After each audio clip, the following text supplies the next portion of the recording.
Okay mga pre, no? Pasahero natin ngayon, mga box. Katabi natin sa harap, sa likod. Hindi sumasagot, tapos mali yung pin mga pre. 509 yung booking. Ginawa ng 700 mga pre, no? Tagal na natin paikot-ikot dun. Hindi natin makita yung pagdadrapan ng bisikleta. Ang problema kasi mga pre, ang dadrapan natin matanda na yung magre-receive, so hindi makalabas ng bahay. Yari tayo kay Mrs. mga pre. Time check 4:05 na.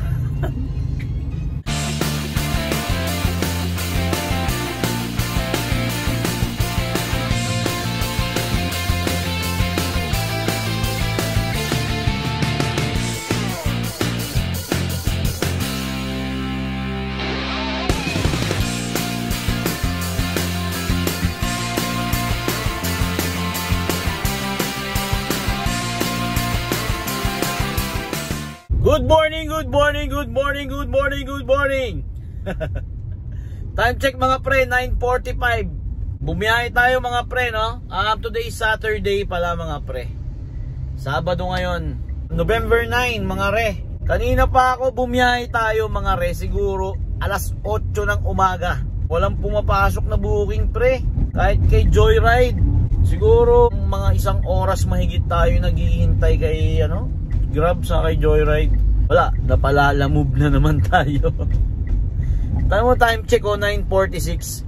Na-pick up na natin yung isa mga re, no? Folding bike. Papunta ng San Mateo mga pre. Tapos may pick up ulit tayo dito sa may Valenzuela. Dito lang naman, paglagpas lang ng Araneta Avenue mga pre, MacArthur, Valenzuela. Ang drop off nito mga pre, San Mateo dun din. Malapit mga pre sa pagdadrapan ng unang booking natin, no? Bali naka double booking tayo ng San Mateo mga pre. All goods na rin kaysa maghintay, di ba? Lalamove boy na naman tayo mga pre. Lalamove na naman. Papunta tayo sa pick up mga pre, no, ng second booking. Bali double booking pala. Bali balikan ko kayo mga pre kapag na-pick up na natin. Magagaan lang mga pre, mga damit lang siya. Marami lang talaga. Ito yung bisikleta, oh. Lalamog, no? Lamog ka talaga mga pre. Okay na mga pre, no? Time check tayo, 10:46 na ng umaga mga pre. Hinintay natin ng matagal yung isang box nila. Kasi pinaplastic pa raw yung t-shirt mga pre, no? T-shirt naman yun, magaan lang naman, malaki lang. So 509 yung booking. Ginawa ng 700 mga pre, no? Dahil naghintay daw tayo. Alright, let's go. Go, go, go. On the way na tayo mga pre sa ating drop off. Unahin natin yung bisikleta mga pre, no? Dahil siya yung mas malapit dun sa isa. So Gina, ito pala yung booking natin mga re, no? Isang 490, isang 505. Time check 10:48 na mga pre. Okay mga pre, no? Pasahero natin ngayon, mga box. Katabi natin sa harap, sa likod. Mga hindi nagsasalita pre. Hindi sila nagsasalita. Buhay lalamog. Mga pre, pinapakita ko lang kung ano yung literal na nangyayari mga pre, no? Kaya kung gusto nyo pasukin yung ganitong hanap buhay, kailangan handa kayo magtiyaga mga pre, no? Pag-iisipan nyo mabuti mga pre kung talagang papasukin nyo yung ganitong hanap buhay. Hindi madali. Sa bagay, lagi ko sinasabi mga pre, walang madali. Sa lahat ng bagay, sa lahat ng ginagawa, negosyo, trabaho, kahit ano pa yan, walang madali. Siyempre kailangan pagtsatsagaan mga pre, no? Yun talaga yun. Ganun lang yung kasimple. Suki tayo ng bisikleta pre, no? Folding bike. Mukhang pinagbabike na ako ulit mga pre, ah. Mukhang nagpapahiwatig na pinagbabike ako. Ay nako, traffic, MacArthur mga re. Dito pala tayo dumaan sa Victoneta, no? Victoneta Avenue mga re. Traffic sobra yung MacArthur. Bari labas tayo ng Balintawak, tas EDSA, no mga pre. Sa lang to mga pre, no? Bungad lang to ng San Mateo. boundary ng Marikina saka San Mateo. Dito lang to sa may ano, bungad lang. Okay, ganda lang kay Lalamog mga re. Yung isang gas mo na papunta dalawang bayad na, no? Bali ano yun, 490 saka 510, sabi na 1,000, mga 1,2 kasi may tip, no? Sa isang papunta. Kaso yung oras lang talaga, ayun yung ano nun, yung negative side nya. Maganda yung pair, kaso yung oras pre, may mga time na maghihintay ka, may time na mabilis naman. Pero kadalasan talaga mga re, kapag Lalamove maghihintay kasi minsan sabihin pipirmahan yung ganito, tas atras mo yung sasakyan mo, pasok mo sa ganito, kaya matagal, di ba? Pero all goods mga re, no? Go lang, bira lang ng bira. Tumana na naman tayo mga pre. Okay mga re, dito na tayo sa may tulay, no? Yung bridge na patawid ng Marikina mga pre. Ganda. Para kang nasa ano, nasa tulay. Time check mga pre, no? 11:50 na ng tanghali. Malapit na tayo mga re. Marikina na to. Dito lang naman to.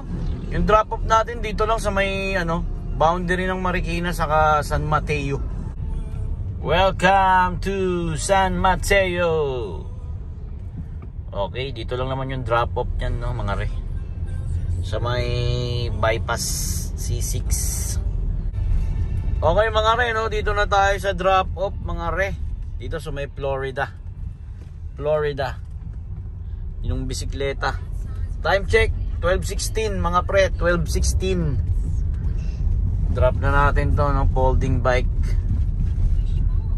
Grabe mga pre, hindi na tayo nakapag-video, no? Hindi sumasagot tapos mali yung pin mga pre. So nandito pa rin yung bike, no? Tatawagan muna natin, mali yung pin nya mga pre. Tagal na natin pa ikot-ikot dun. Hindi natin makita yung pagdadrapa ng bisikleta. Inuna na natin yung mga box mga pre, no? Wala na yung mga box, dinrap na natin dito. Sa may ano, malapit lang din naman yung box, siguro mga 1.2 kilometers. Yung bisikleta na lang mga pre. Yung nagbook, tinatawagan ko, hindi rin sumasagot. Binababa, nagre-ring tapos binababa. Ang problema kasi mga pre, ang dadrapan natin matanda na yung magre-receive, so hindi makalabas ng bahay.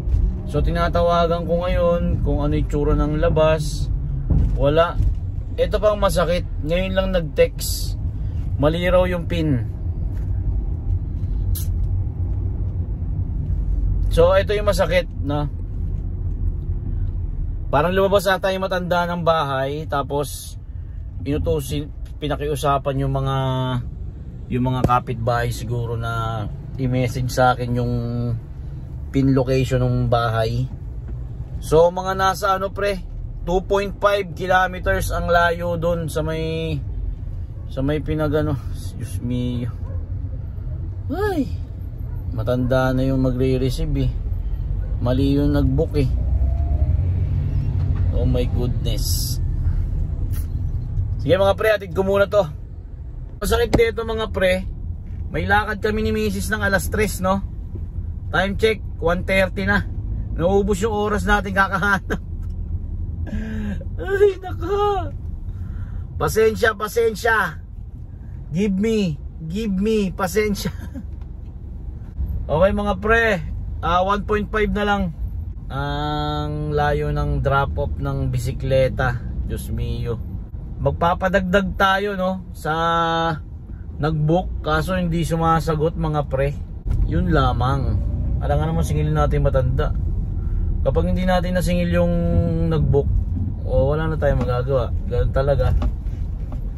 Alam nga yung matanda singilin natin. Siya lang naman pinag-receive daw. Saka hindi raw siya makatayo ng matagal sa labas kasi raw ano, matanda na raw siya. 80 ba sabi niya? 80 na siya. Okay mga pre, no? Mabait yung maraming box na kinuha natin sa Valenzuela. Bali 700 na yung binigay niya sa atin. Binigyan niya pa tayo ng 100 pagdating, no mga pre. Kasi nga sinabi natin na matagal na tayo naghihintay dun sa isa. Hindi natin makita yung drop off ng bisikleta. So nakausap na natin yung nag-book mga pre. Baka mali raw talaga yung naibigay na address sa kanya. So papadala na lang daw niya tayo GCash 100. Okay na raw ba yun? Sabi ko okay lang po, wala naman problema. Wala naman din siguro may gusto nun, no? Ang layo sa atin nun siguro mga 2.1, mga ganon pre. Okay na yan. Hi, time check tayo mga pre, 1:50. Mission complete. Grabe rin yung drop off pa ng bisikleta. Sakto sasakyan mga pre. Parang hindi ka makakalabas pre, ang daming mga parang taong di natutulog mga pre. Drop off tayo mga re, no? Uptown. Drop off.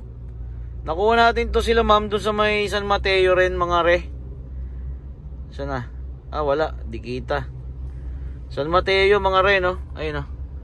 Sa may Padre Pio Medical Hospital, San Mateo. Drop off tayo ng UP Town mga re.